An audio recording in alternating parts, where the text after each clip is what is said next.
Muy buenas noches a nuestros amigos de la Jornada de Oriente. Les damos la bienvenida a su programa Las Reporteras. En esta ocasión nos acompaña el maestro José Leopoldo Castro Fernández, quien es coordinador de la licenciatura de Psicología en la Universidad Iberoamericana de Puebla.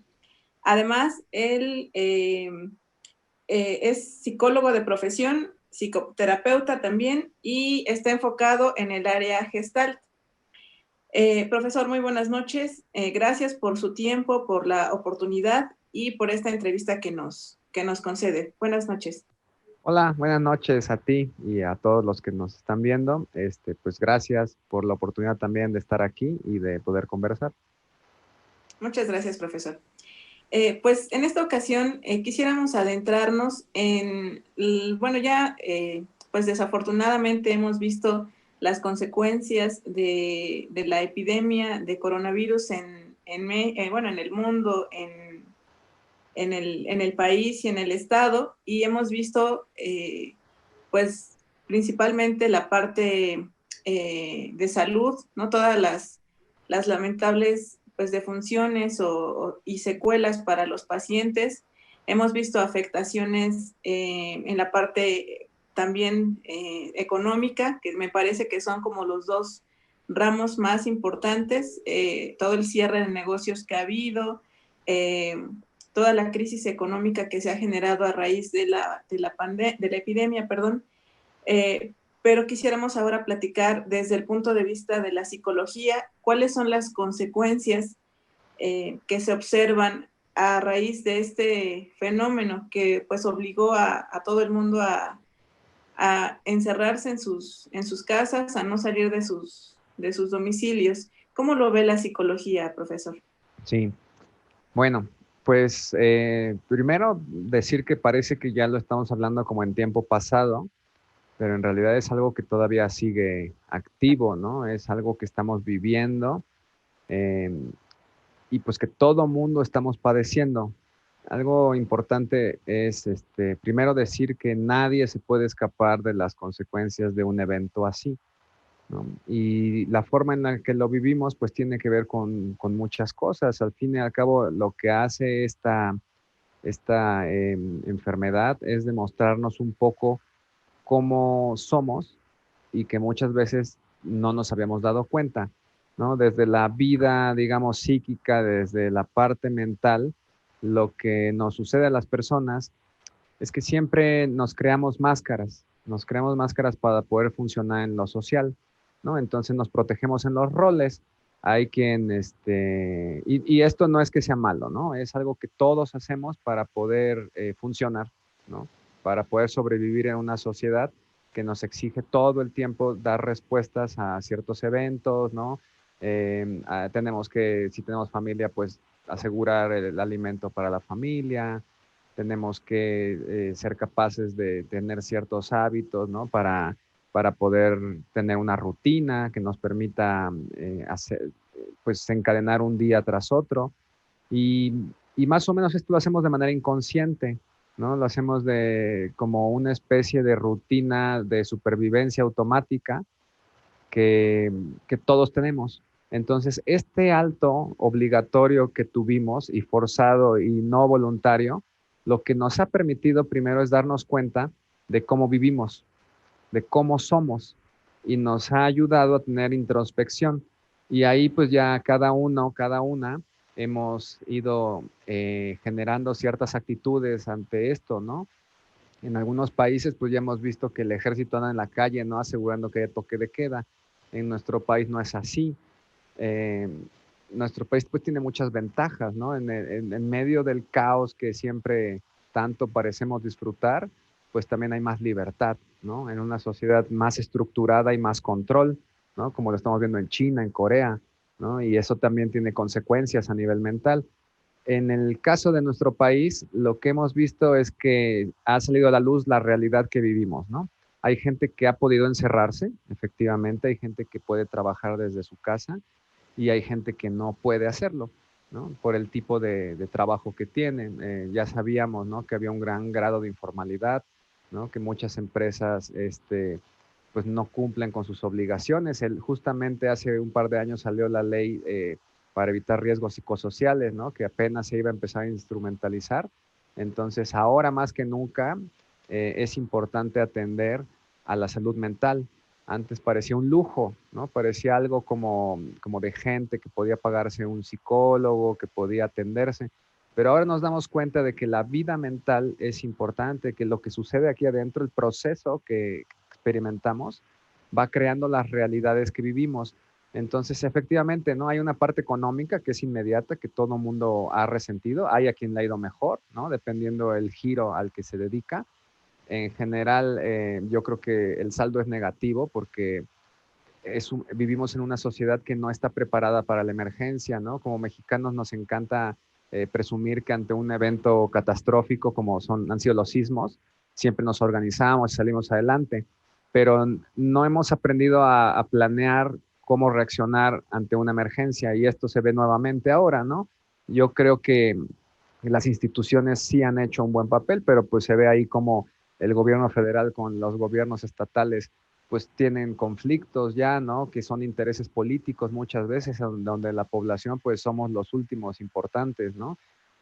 También hay planes que funcionan para una parte mínima de la población.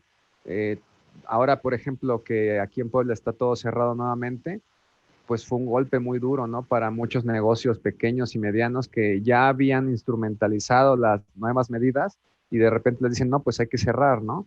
Y la gente sigue haciendo fiestas clandestinas, ¿no? Clandestinas por decir que ya se dijo que no se hagan y se siguen haciendo, ¿no? Entonces, todo esto son reacciones que también tienen que ver con el mundo interior, ¿no? La parte mental. La psicología, ¿qué nos dice acerca de esto? Hay una parte de la población que sí va a adecuarse a las normas y hay otra parte de la población que no lo va a hacer, que no va a utilizar ni siquiera el cubrebocas porque nunca lo ha hecho, o sea, viven fuera de las normas que pensamos que funcionan para todos, pero que en realidad nunca han funcionado. Somos una sociedad de personas muy individualistas que nos cuesta mucho entender, sobre todo si el efecto no es a corto plazo, que nuestras acciones tienen consecuencias que pueden dañar a otros, ¿no? Por eso, por ejemplo, la educación es un proceso que cuesta tanto trabajo porque es un proceso lento, que hay que invertirle mucho y que después de muchos años se ven los resultados. A nosotros nos cuesta mucho eso como mexicanos, ¿no? O sea, queremos que todo sea inmediato. Si yo puedo en este momento aprovecharme de otra persona o sacar alguna ganancia, aunque no sea, digamos, de una forma negativa, pues lo hago, ¿no? En lugar de esperar a ejercer una serie de conductas que me permitan ganar a largo plazo, ¿no? Nos cuesta mucho hacer comunidad, tener redes. Entonces, esta pandemia ha sacado a la luz todo esto. Nos ha permitido ver que nos cuesta mucho trabajar en equipo, que nos cuesta mucho apoyarnos en el otro, incluso que no conocemos a la gente que vive alrededor de nosotros, ¿no? En nuestro país la familia es una red muy importante. Siempre hablamos de la familia, la importancia de la familia. Ya lo que pasa cuando se cierra la puerta ya es otra cosa, ¿no? Pero la familia, digamos, es algo que todos reconocemos que es necesario y que es la red principal. Pero también existen otras redes que hemos descuidado durante muchos años, ¿no? Los barrios, los vecinos, los grupos de interés, las aficiones, y todo eso ahora nos está pasando factura. La misma amistad, ¿no? Ya se nos olvidó lo que es tener amigos, porque parece que le quitamos tiempo a la familia cuando invertimos en la amistad. Entonces, todo esto nos está pasando factura ahora. Ha habido un gran desgaste emocional para todos. Y aquí vuelvo a lo primero que decía, ¿no? Cuando a veces pensamos cómo me está yendo en esta pandemia, en esta situación, también lo queremos un poco enfocar desde la parte individual, ¿no? La mente lo que nos dice es yo soy solamente esto, ¿no? Pero en realidad todos estamos conectados. Esto lo que nos viene a recordar, esta situación, es que lo que me pasa a mí también le pasa al otro y a un tercero y a todos. Entonces esto puede ser un punto de encuentro, puede ayudarnos a cambiar nuestra forma de relacionarnos. Podría ser una gran enseñanza. Al final en psicología utilizamos un término que es la resiliencia, que justamente nos habla de esto. En un acontecimiento traumático, porque esto es así, podemos nosotros vivir una lógica, digamos, tremendista, ¿no? Fatalista, o podemos también crecer, ¿no? Y la clave o la pauta de crecimiento está en vivir esto distinto. Y para vivir esto distinto también tenemos que generar pensamientos distintos, creencias nuevas, ¿no? Que nos ayuden a superar esto a través de una adaptación que no solamente nos permita volver a este modo de supervivencia, este modo robot, ¿no? De hacer una cosa tras otra, sino plantearnos cómo tenemos que cambiar la forma en que estamos viviendo para adaptarnos a esta nueva realidad y no solo adaptarnos, sino para ser más rápidos en una gestión de una sociedad nueva. Y suena utópico, pero en realidad lo que estamos viendo es que si seguimos repitiendo modelos que implementan en otros lugares, no funciona, porque nuestra sociedad tiene ciertas características que hacen que no podamos ir siguiendo ese ritmo. Ya lo hemos intentado muchos años, ¿no? 500 años y no nos sale. Entonces es una oportunidad para plantearnos algo distinto.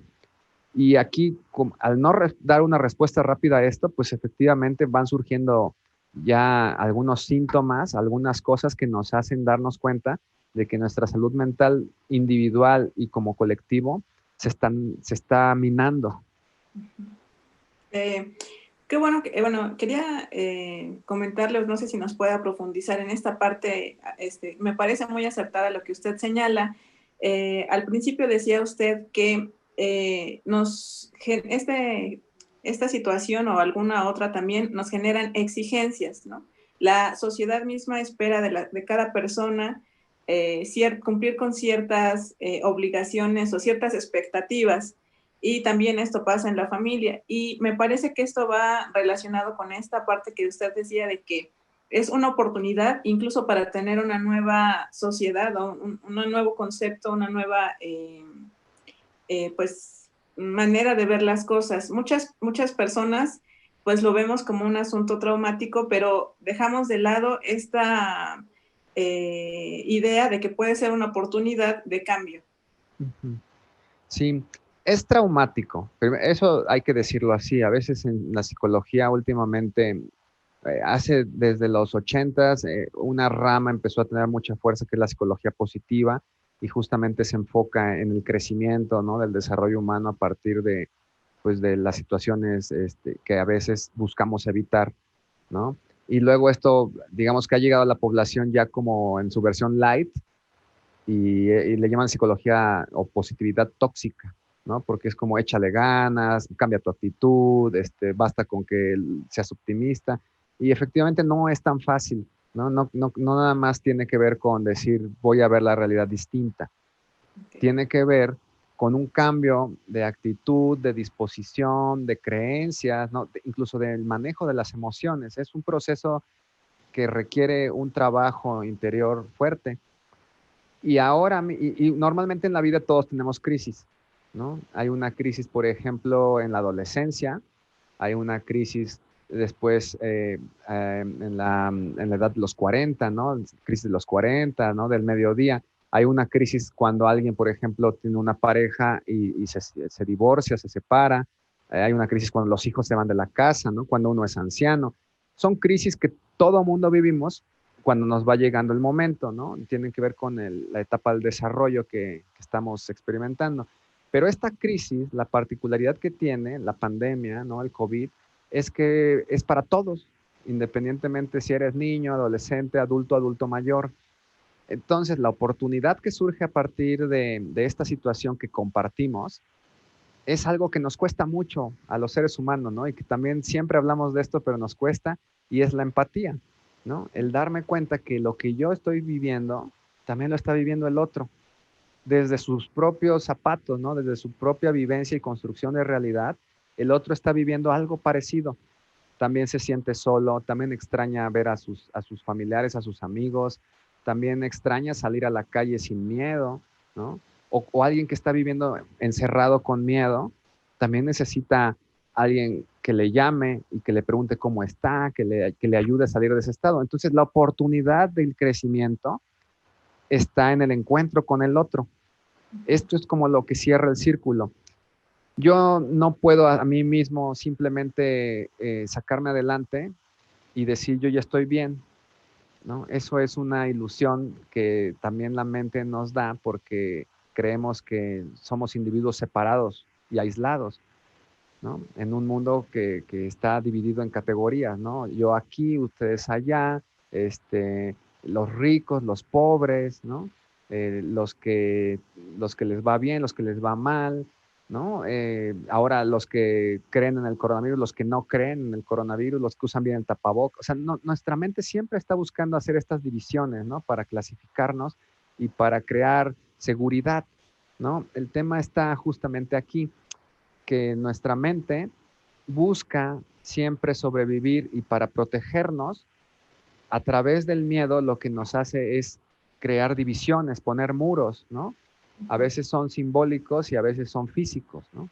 Podemos ver incluso cómo construimos las ciudades, pues hay ciertos muros que nos protegen, nos sentimos que nos protegen, ¿no? Y luego al muro le ponemos una reja y luego ponemos una persona en la entrada y vamos aumentando, ¿no? Para sentir que estamos seguros. A nivel mental pasa lo mismo.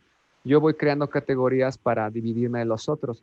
Lo que esta crisis nos ofrece es la oportunidad de darnos cuenta que eso es una ilusión. Esa seguridad que yo creo que me estoy dando no es real, nunca ha sido real, nunca ha sido real, porque si yo al entrar a mi fraccionamiento, por mucha seguridad que tenga, hay alguien que me quiere hacer daño, lo va a hacer, no puedo protegerme, no soy ninja, no tengo tampoco yo armas. Y lo mismo pasa en lo mental, ¿no? Aunque yo sienta que me puedo proteger, no puedo yo aislarme de la sociedad. Por eso el miedo y el mensaje que hemos recibido de aislarnos nos crea enfermedad mental. Poco a poco nos va haciendo que las heridas que tenemos de estar solos vayan aumentando, nos vamos aislando más, nos vamos haciendo islas y el ser humano, la oportunidad del encuentro que tiene con el otro es de dejar de ser una isla, ¿no? Convertirnos en una comunidad. Y eso es algo que compartimos. Entonces es un buen momento para crecer. Ahí está la oportunidad de crecimiento, ¿no? En medio de esta crisis podemos cambiar nuestras dinámicas, podemos darnos cuenta qué es lo que hemos hecho todos estos años y que no nos ha servido para ahora sentirnos libres, para sentirnos seguros. Un ejemplo, ¿cuál sería? Pues el hecho de no relacionarme con las personas a las que yo digo que quiero, ¿no? Yo digo, yo todo lo que hago, todo mi trabajo lo hago por mis hijos. Pero ahora que estoy con mis hijos todo el día, me doy cuenta que no me agradan tanto, ¿no? Prefiero que estén ellos en un lado y yo en otro. Esas cosas, antes de rechazarlas, hay que aceptarlas, decir, ok, yo no los conocía, ahora estoy conviviendo con ellos, veo cómo son y hay una oportunidad ahí de un encuentro tal vez auténtico por primera vez, más allá del discurso. Mis padres que son adultos mayores, pues también es importante poder hablar con ellos, ¿no? Hay gente, los adultos mayores están sufriendo mucho en esta situación porque están solos, les cuesta mucho manejar la tecnología, ¿no? Y además es una población a la que especialmente se le ha insistido en que son los que más riesgo tienen, ¿no? De poder morir realmente. Entonces, lo que están experimentando, vivirlo de manera individual, vivirlo solos, es muy duro. Ahí hay una oportunidad de acompañarlos. Y mientras yo acompaño a otro ser humano, me acompaño a mí mismo, me encuentro, ¿no? Tal vez a la distancia, tal vez con llamadas de teléfono, no hace falta ni siquiera la imagen, ¿no? Ahora todo parece que tiene que ser con videollamada. Puede ser una llamada normal, que es lo que están más acostumbrados ellos.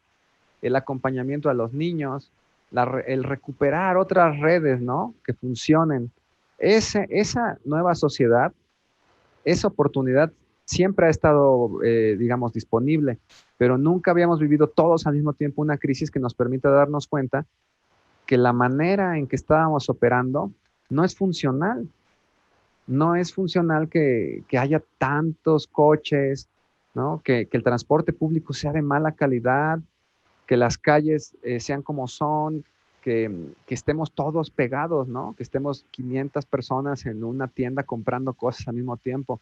Somos muchos, ¿no? Entonces tenemos que pensar cómo podemos relacionarnos a partir de ahora para cuidarnos y para combatir estos síntomas que también son mentales, digamos, de un desgaste emocional y que no están aislados del resto de las situaciones sociológicas. Todo va unido. Si mejoramos una cosa, podemos cambiar otra. Desde la psicología, nuestro énfasis siempre está en la salud mental, ¿no? Hablamos de depresión, de ansiedad, de soledad, de violencia, ¿no? Que también ha aumentado. Pero es un punto de arranque para ir jalando, digamos, un hilito que nos lleva a modificar dinámicas sociales, tanto de una persona como de una familia, como de un grupo más amplio y de una sociedad entera. Entonces, la oportunidad del cambio está en modificar los patrones que hasta ahora nos habían servido y que a partir de ahora está claro que ya no van a ser tan funcionales. Y tenemos una oportunidad muy grande porque los mexicanos somos muy creativos, somos innovadores en esto de cómo vivir la vida de manera creativa.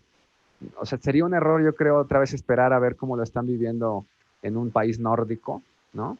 Para ver si lo podemos repetir. Hay que pensar nosotros cómo nos organizamos. Nuestro clima es distinto, nuestras ciudades son distintas, podemos relacionarnos de otra forma. Es cosa de tener voluntad y no solamente esperar que el gobierno nos diga cómo, sino nosotros empezar a reactivar esa vida local, por ejemplo, ¿no? De barrio, en donde conozcamos al otro, donde empecemos a saludarnos otra vez, nos preocupemos por cómo está. Ese encuentro es el que nos permite ir cambiando. Okay. Muy bien. Profesor, ahora ya nos hablaba un poco sobre las consecuencias para los adultos mayores. Quisiera ver si pudiera comentarnos también cuáles serían los cambios, no quisiera llamarle afectaciones, sino más bien cambios en la conducta de el grupo de los niños y obviamente también de quienes están en una etapa productiva, que son quienes pues tuvieron o tienen más bien que salir a la calle, y si nos pudiera abundar un poco más en los adultos mayores también, por favor. Sí, bueno, pues así como que vamos en orden de edad, ¿no? Con los niños son una población que ya desde antes de la pandemia hemos detectado que tienen muchos problemas con el uso de la tecnología, Sí. específicamente con el uso de las pantallas, ¿no? Para entretenimiento, que puede ser pues simplemente como las series, ¿no? Las plataformas de streaming, pero sobre todo los videojuegos y luego el celular, que combina un poco todo, ¿no? Además con las redes sociales y los riesgos inherentes de las mismas, ¿no? Un niño está apenas en formación, es una etapa en la cual él o ella no saben qué es lo que deben hacer. Dependen mucho de los tutores, de los padres, ¿no? Que los van metiendo en la sociedad poco a poco y les van enseñando y moldeando para ver cómo va a ser su vida. Entonces, estos niños, esta generación, digamos, el grueso, vemos que son sedentarios, que sus hábitos de alimentación no son los más adecuados, sus hábitos de sueño y también digamos, su mente está llena de muchos estímulos, ¿no? Las pantallas son muy rápidas, son muchos cuadros por segundo y muchos sonidos, muchas cosas que hacen que después a ellos les cueste, por ejemplo, leer un libro, porque un libro comparado con esto es aburrido. Escuchar una conversación, ¿no? Aprender a seguir un tema, ¿no? De manera ordenada. Entonces, con esta pandemia lo que ha pasado es que se ha intensificado eso, ¿no? La diversión, además, ahora la educación son a través de una pantalla, ¿no? Sea en la televisión o sea a través de la computadora. Y esto lo que genera es que sea una población que sí está en un grave riesgo de desconexión consigo mismos, ¿no? O sea, los niños están en peligro de vivir desconectados, de vivir pensando que el mundo virtual es suficiente para existir, ¿no? Y en una desconexión con sus emociones y con su cuerpo. Lo que vemos aquí también, digamos, por ponerlo en términos positivos, es la oportunidad de regresar también al mundo real, ¿no? Más allá del virtual, a poder experimentar el mundo en donde existimos a través de nuestra materialidad, ¿no? Hacer ejercicio es muy importante para los niños porque ahora la consecuencia con ellos, la depresión en un niño se expresa distinto de un adulto. Un niño nunca va a decirte, creo que me estoy deprimiendo, ¿no? Un niño pierde el interés en las cosas, se vuelve eh, se deja de concentrar, le cuesta mucho concentrarse, ¿no? Su atención se va desenfocando, ¿no? Se vuelve dispersa. le cuesta también relacionarse con otros, pierde el interés por hacer cosas que antes le gustaban, ¿no? Todos estos son signos que podemos ver de que un niño se está deprimiendo, ¿no? Su actividad baja, un niño normalmente se mueve mucho. Sí. Entonces tenemos que ayudar a, bueno, pues aquí lo básico, ¿no? Que les dé el sol, ¿no? Que se muevan, que hagan deporte también y que además de estar sentados enfrente de una pantalla, puedan hacer otras cosas que estimulen su mente, ¿no? Juegos de mesa también, ¿no? También es una oportunidad de encuentro en la familia, ¿no? De poder estar con los otros. Pero sí, las consecuencias a largo plazo creo que tienen que ver con la desconexión de sí mismos y una vida que se pueda vivir a través de pantallas y ya lejos del mundo, pues, que existe allá afuera, ¿no? Entonces, Profesor, perdón que lo interrumpa. ¿Y no, esta desconexión con sus emociones en la etapa adulta, qué consecuencias podría generar? pues en la etapa adulta, esto podría generar que reproduzcan un modo de supervivencia, ¿no? Que estén solos, que sean tal vez buenos trabajadores, ¿no? En el mejor de los casos, que sean funcionales, eh, pero que no sepan relacionarse con otros seres humanos, ¿no? Okay. Que sea una sociedad de personas solas, ¿no? Como en algunos países, ¿no? Del norte de Europa, ¿no? Que son personas solas, ¿no? Son muy funcionales, todo es seguro, tienen garantizadas ciertas cosas, pero están solos, todo el mundo está solo. Ese sería el mayor peligro, ¿no? Que nos vayamos alejando unos de otros, ¿no? Porque ya no hay un contacto, no hay una necesidad, todo se puede hacer desde tu computadora, ¿no? Puedes pedir comida, puedes pedir cosas que necesites, puedes hablar con otros que ni siquiera son personas que vas a ver nunca, ¿no? Son personas con las que compartes algún interés, pero están del otro lado del mundo tal vez y no tienes necesidad de contacto, ¿no? Okay. Vas perdiendo también la humanidad del encuentro con el otro, de tocar, de, de, de saludar, de verte a los ojos, ¿no? Que es lo que nos hace humanos. Okay. Luego, los adultos, digamos, de edad media, la gente que está trabajando, pues hay un tema aquí que se ha visto que si han tenido COVID, incluso le llaman long COVID, ¿no? Son consecuencias a largo plazo que son físicas, pero también ya de origen mental que ya se habían observado en otros SARS, ¿no? Y que tiene que ver con el cansancio, la fatiga, eh, la falta de concentración, ¿no? Le llaman como un pensamiento difuso, ¿no? Porque hay síndromes incluso neuropsicológicos que se están observando, ¿no? Que no es para meterle más miedo a las personas, pero digamos, sí un porcentaje de las personas que han tenido COVID, aunque haya sido leve, después presentan estos síntomas y eso les causa inadaptación, ¿no? Tiene que ver también con el estrés postraumático, Ujú. porque a veces nos da la imagen que tenemos, ¿no? De enfermarnos es como, no me quiero enfermar, y si me enfermo que sea leve, ¿no? Pero imagínate, pues que tienes la enfermedad, que estás aislado en tu cuarto, una semana, 2 semanas, con fiebre que va, que viene, con muchas molestias, con una sensación de que no sabes si te vas a recuperar o te vas a poner bien, solo te pasan la comida, tal vez te la dejan ahí afuera del cuarto. Y entonces es muy duro, pues, o sea, es una situación muy traumática que no sabes qué va a pasar y que aún si te recuperas, pasan meses en los que sigues rumiando toda esta experiencia, ¿no? Y no sabes qué va a pasar. Sumado a eso está la parte laboral, ¿no? Conservaré mi trabajo, en mi empresa habrá cambios, ¿no? Y si los hay, yo saldré perdiendo, ¿no? ¿Qué va a pasar después, ¿no? Mi negocio tuve que cerrarlo desde el año pasado, ¿cuándo podré abrirlo? ¿No? Esta preocupación, sobre todo en el rol de proveedores, ¿no? Tanto hombres como mujeres, se vuelve muy presente y va minando también la seguridad básica que tanto buscamos y que les digo, es una ilusión, pero que nosotros nos decimos que es real y entonces al darnos cuenta de que era una mentira, pues nos podemos derrumbar, puede haber temas de ansiedad, ¿no? Y también puede haber depresión, puede haber incluso ya pensamientos suicida en algunas personas, Ujú. También depende cómo funcionan las redes de apoyo. Ahí desde la psicología de la salud hablamos de factores de riesgo y factores de protección. Un factor de protección es tener redes, ¿no? Redes que funcionen, que a mí me ayuden a estar seguro, ¿no? Hasta económicamente, que yo sepa que alguien me va a ayudar, ¿no? O que alguien me escucha, ¿no? Y un factor de riesgo es la soledad, ¿no?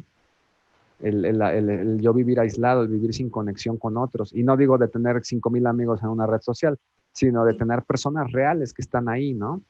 Ujú. Otros factores son la alimentación, el sueño.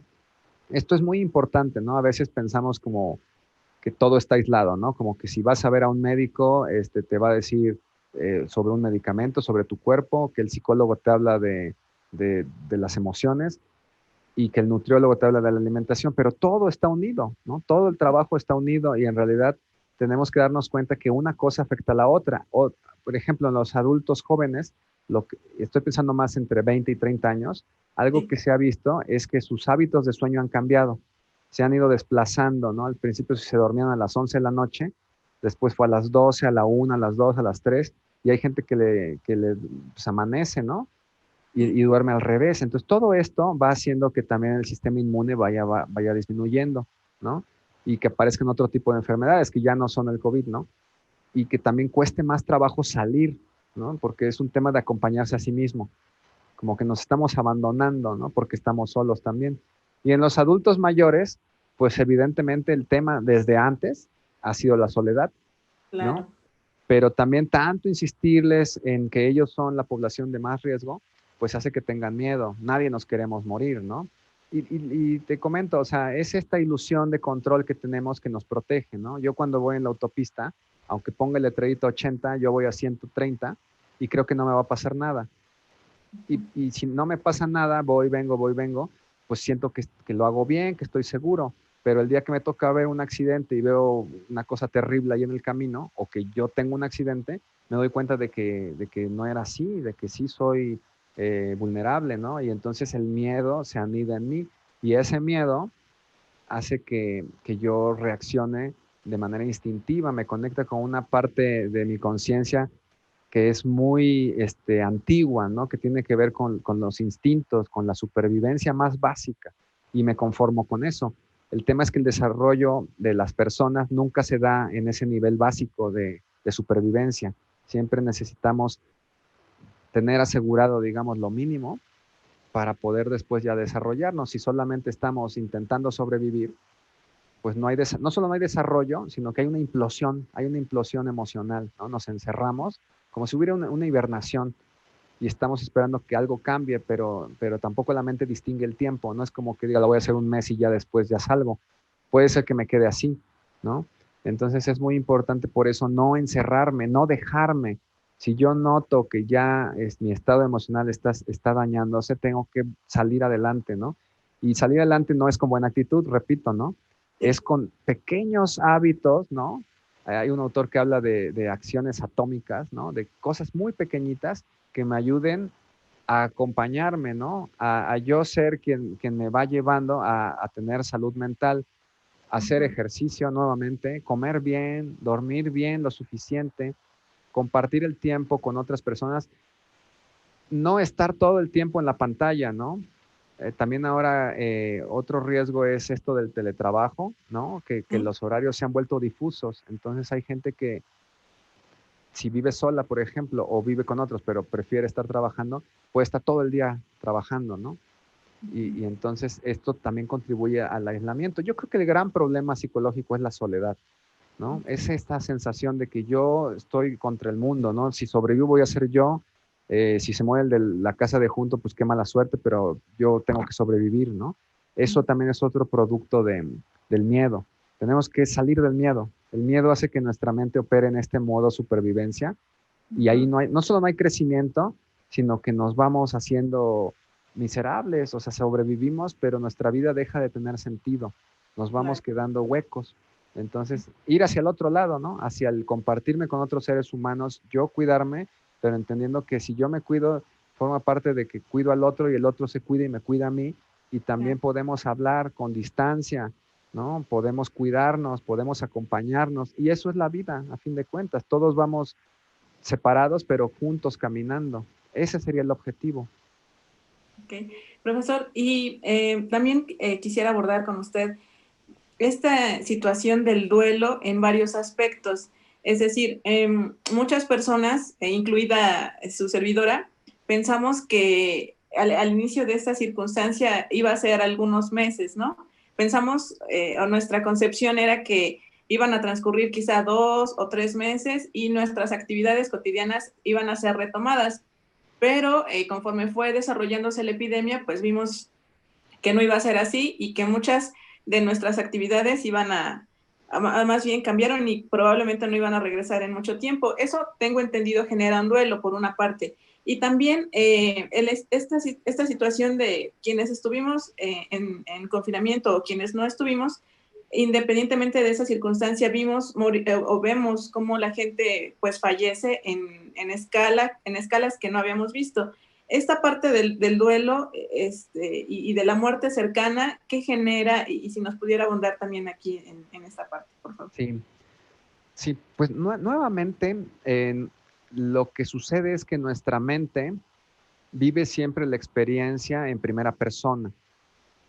A ver si puedo un poco como explicar esto rápido. Yo la vida la veo desde mí mismo, siempre. Nunca la veo a través del otro. Todo lo que yo experimento es en primera persona. Entonces, aunque yo diga que entiendo lo que los demás piensan o sienten, es muy difícil lograr ese nivel. Vamos a imaginar, por ejemplo, imaginemos a uno de nuestros abuelos, ¿no? Cuando tenía nuestra edad, ¿no? O más joven, ¿no? Cuando tenía 20 años, ¿cómo era, no? Más allá del rol y la historia que nos podamos saber, ¿no? De que le costó mucho en otros tiempos, tuvo 5 hijos. ¿Cómo eran? Era una persona enamoradiza, optimista, era depresivo desde entonces, pensaba que este año también iba a ser más difícil que el anterior. Nos cuesta mucho imaginar a las otras personas, incluso en su propia vida, como ajenas a nosotros, ¿no? A nuestros padres de jóvenes, ¿cómo eran nuestros padres de jóvenes? Nos cuesta imaginarlo, siempre pensamos en cómo son en su rol de padres en relación a mí, ¿no? Sí. Es lo mismo, ¿no? El duelo tiene que ver con el rechazo de la idea de la pérdida que tanto nos gusta. En nuestra vida, en nuestra sociedad, siempre estamos hablando de ser felices, ¿no? De estar bien, ¿no? Los padres dicen, yo quiero que mi hijo no sufra, ¿no? Uno mismo dice, lo que quiero yo es también no sufrir, estar bien, ser feliz, ¿no? Son cosas que utilizamos cotidianamente. Pero el estar pensando en que queremos ser felices nos hace rechazar todas las experiencias que pensamos que pueden poner en riesgo esa felicidad. Y la experiencia por excelencia que pone en riesgo eso es la muerte, ¿no? Entonces, siempre rechazamos esto en la gente querida, ¿no? En el círculo inmediato y sobre todo en nosotros mismos. En la juventud nadie piensa en la muerte, por eso vas manejando a 150 kilómetros por hora y piensas que no te va a pasar nada, ¿no? Hay una falsa seguridad. Según pasa el tiempo, la muerte se va volviendo más real, ¿no? Ahora mismo alguien de 40 años puede decir, uy, yo con 70 tengo suficientes, ¿no? ¿Quién quiere vivir 100 años, no? Pregúntale a alguien que tiene 99, ¿no? Te va a decir que quiere vivir otro poquito, ¿no? Claro. Siempre estamos pensando que vamos a vivir para siempre, ¿no? Es una parte instintiva que nos protege, ¿no? Que nos hace, porque no estamos en contacto con esa idea de la muerte, que nos hace sufrir. El tema es que este proceso que hemos aprendido de rechazar lo que es desagradable, lo que nos trae sufrimiento, nos hace sufrir más. Es una paradoja, ¿no? Si yo busco siempre estar bien, voy a estar centrado en lo que me hace sufrir, tratando de evitarlo. La solución, que no es fácil, ¿no? Es un proceso que en terapia se puede trabajar y a veces en experiencias traumáticas que no buscamos, pero que la vida nos ofrece, también encontramos, es aceptar la vida como es, con todo, con todas sus aristas, ¿no? Aceptar que hay cosas que nos van a dar placer y cosas que nos van a traer sufrimiento, ¿no? Dolor, y a partir de ahí todo eso forma parte de lo mismo. Hay que, digamos, ponerse en un nivel más amplio, más atrás, en donde podemos contemplarlo todo como parte de un todo, como parte de una gran historia, ¿no? Y entonces ya no, un acontecimiento no se vuelve, o sea, esta pandemia, ¿no? no es que sea algo terrible, tal vez lo puedo yo estar viviendo como algo terrible, ¿no? Porque perdí el trabajo, porque se murió alguien de mi familia y no quiero, digamos, minimizar el dolor de las personas, ¿no? Esto es real, pero esto en toda la vida forma parte de una historia mayor, ¿no? Tal vez a partir de aquí yo pueda cambiar algo y mi vida mejore, ¿no? A eso me refería con lo de la resiliencia, ¿no? Que implica mucha conciencia, ¿no? Si estamos buscando rechazar el sufrimiento, nunca vamos a poder vivir la vida plenamente, porque la vida tiene experiencias de todo tipo.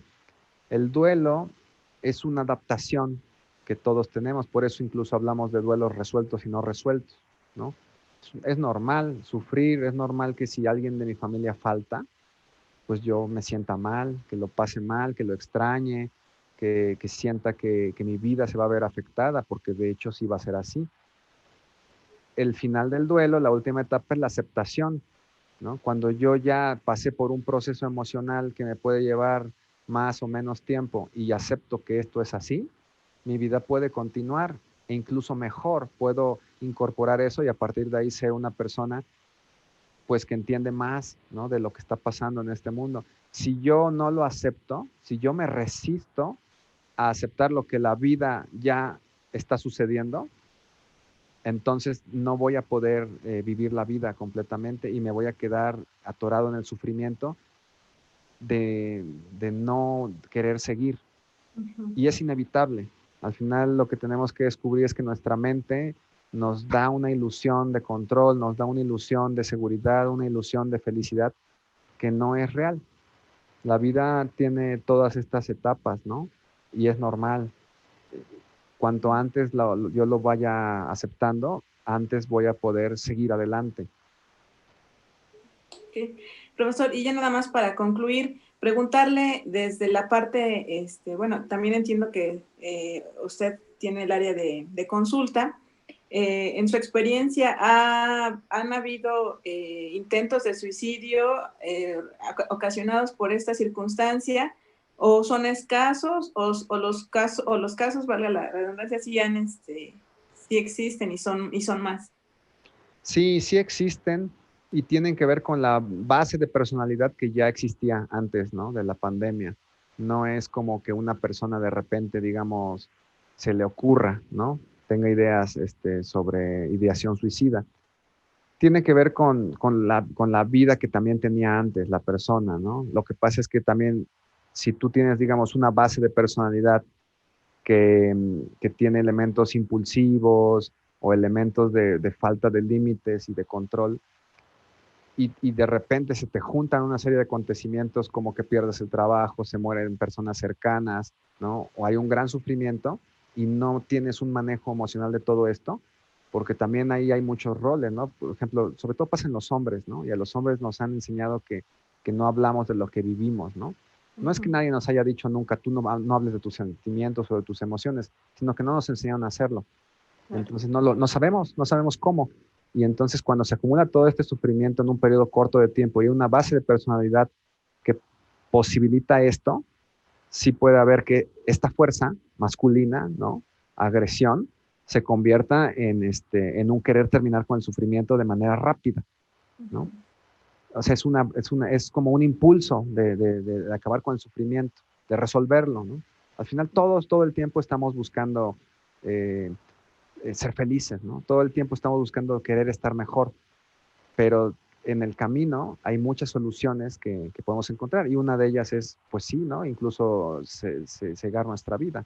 Obviamente es una solución que en un contexto más amplio, ¿no? En una visión mayor, nos damos cuenta que no es funcional, ¿no? Que no es lo que realmente nos va a ayudar, pero sí ha aumentado efectivamente porque ha sido un año difícil, ¿no? En el que se han juntado muchas experiencias de sufrimiento que no nos ha dado tiempo de procesarlas. De ahí también la importancia, ¿no? De reactivar las redes de apoyo, de cuidar nuestro cuerpo, ¿no? Repito, ¿no? Esto es muy importante, nuestra alimentación, el sueño, lo que consumimos, no solamente lo que nos metemos en el cuerpo es la comida, también la información que consumimos, ¿no? No es lo mismo leer un medio, digamos, digital como el de ustedes, que es un serio, a leer puras noticias que incrementan el miedo, que incrementan la inseguridad, ¿no? Y me hacen sentir vulnerable, ¿no? Entonces, todo esto también, todo lo que consumimos en la tele, a través de redes sociales, en las pláticas con otros, son factores que pueden hacer que nuestra vida sea mejor o peor. Y eso sí podemos controlarlo, porque a partir de ahí se crea nuestra realidad, ¿no? Lo que opinamos sobre lo que está pasando. No hay una cosa objetiva, ¿no? En este sentido, o sea, en la pandemia puede ser que haya dos personas que han perdido el trabajo y una lo está viviendo de una forma y otra de otra, ¿no? Puede ser que haya alguien que haya perdido a su familiar y eso sea una herida que se va a quedar ahí, pero va a permitir también vivir la vida mejor para la familia y en otro caso, la misma herida puede ser que haga que la persona se quede pues atorada ahí mucho tiempo, ¿no? Y no pueda salir adelante. Entonces, el arte está en cómo crear este mundo interno para modificarlo de afuera. Y ahí sí hay una gran capacidad que nosotros no sabemos utilizar. Y cuesta trabajo, pues no es tan fácil, no es automático, no es la actitud. Requiere un entrenamiento de, antes decía, de pequeñas acciones, ¿no? De acompañamiento a uno mismo y a otros para seguir avanzando a donde queremos llegar. También hay que tener claro a dónde queremos llegar. Sí. Profesor, pues le agradezco mucho el tiempo que nos ha brindado en este espacio y si tuviera por favor algún consejo para quienes nos están escuchando y viendo acerca de todavía los meses que, bueno, más bien porque todavía faltan pues varios meses para para que esta circunstancia pueda pues concluir. Sí, no, pues muchas gracias a ustedes, al auditorio. Ojalá pues contribuya también a seguir alimentando pues una sensación de que aunque esto es inevitable, ¿no? No, nadie elegimos vivir esta situación, pues lo que no es inevitable es cómo respondemos a ello, ¿no? Hay que ampliar el espacio y hacernos conscientes de que existe entre lo que pasa afuera, ¿no? Y la respuesta que yo quiero ofrecer, ¿no? Es posible vivirlo de una manera no traumática, ¿no? El dolor es normal, si te enfermas el dolor es normal, si alguien muere de tu familia el dolor es normal, ¿no?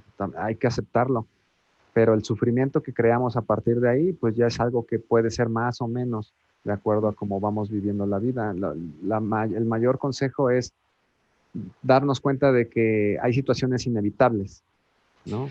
Como esto. Y a partir de ahí hay que ver cómo yo puedo responder, ¿no? ¿Qué elementos tengo dentro de mí para adaptarme a esto y crecer?